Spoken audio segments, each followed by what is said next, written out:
ভারতের সাবেক অলরাউন্ডার যুবরাজ সিং নামটা শুনলেই চোখের সামনে ভেসে ওঠে এক সাহসী যোদ্ধার ছবি, যিনি শুধু ব্যাট হাতে মাঠে ঝড় তোলেননি, জীবন যুদ্ধে লড়েও জিতে গেছেন। কিন্তু আজকের যুবরাজ সিং আর কেবল সেই ৬ ছক্কার নায়ক নন, তিনি এখন ভারতের তরুণ ক্রিকেটারদের জন্য এক দিক নির্দেশক, এক পথ প্রদর্শক। তিনি নিজের জীবনের প্রতিটি অভিজ্ঞতাকে এখন কাজে লাগাচ্ছেন নতুন প্রজন্মকে গড়তে, তাদের শেখাতে, বোঝাতে কিভাবে একজন সম্পূর্ণ ক্রিকেটার হওয়া যায়। আজ ভারতের ক্রিকেটে যত উদীয়মান মুখ দেখা যায়, তিলক ভার্মা, অভিষেক শর্মা কিংবা আরো অনেকেই, তাদের দিকে তাকিয়ে যুবরাজ বলেন, তোরা ১ মাসের জন্য আমার একাডেমিতে চলে আয়, তোদের যা যা সমস্যা আছে সব ঠিক করে দেব।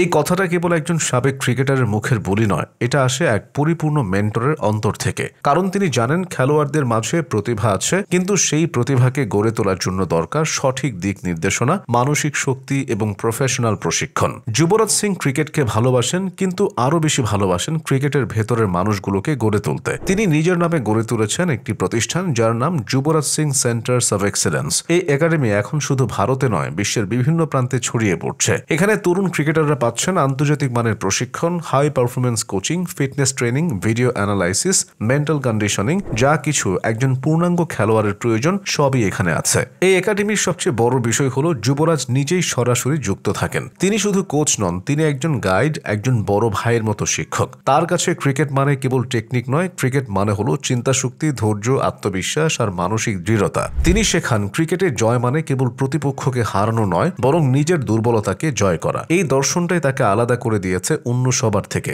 যুবরাজ সিং নিজেই জীবনের এক বড় যুদ্ধের সৈনিক। ক্যান্সারের মতো ভয়ানক রোগের সঙ্গে দীর্ঘদিন লড়েছেন তিনি। যখন সবাই ভাবছিলেন তার ক্যারিয়ার শেষ, তখনই তিনি ফিরলেন মাঠে, ফিরলেন আরো শক্তভাবে। এই ফিরে আসা ছিল এক অনুপ্রেরণার গল্প, এক সাহসের প্রতীক। ক্যান্সারকে হারিয়ে যিনি আবার ভারতের জার্সি গায়ে মাঠে নামলেন, তিনি জানেন লড়াই মানে কি, পুনর্জন্ম মানে কি। আর তাই হয়তো এখন তার লড়াইটা তরুণ ক্রিকেটারদের নিয়ে, যাদের তিনি নিজের মতো করে তৈরি করতে চান, নিজের অভিজ্ঞতায় গড়তে চান। যুবরাজ এখন কোনো জাতীয় পদে নেই, কোনো বোর্ডের অফিসে বসে সিদ্ধান্ত নেন না, কিন্তু তার কাজ অনেক বড়। তিনি কাজ করছেন মাঠে, সরাসরি খেলোয়াড়দের সঙ্গে। তিনি চান না নাম, চান না পদবি, তিনি চান ফল, চান উন্নতি। তার চোখে একটা ছেলের ব্যাটিং টেকনিক ঠিক হয়ে গেলে, একটা মেয়ের ফিটনেস উন্নতি হলে সেটাই বড় পুরস্কার। তিনি বলেন, আমার জীবন যদি কারো কাজে লাগে তাহলে সেটাই আমার সাফল্য।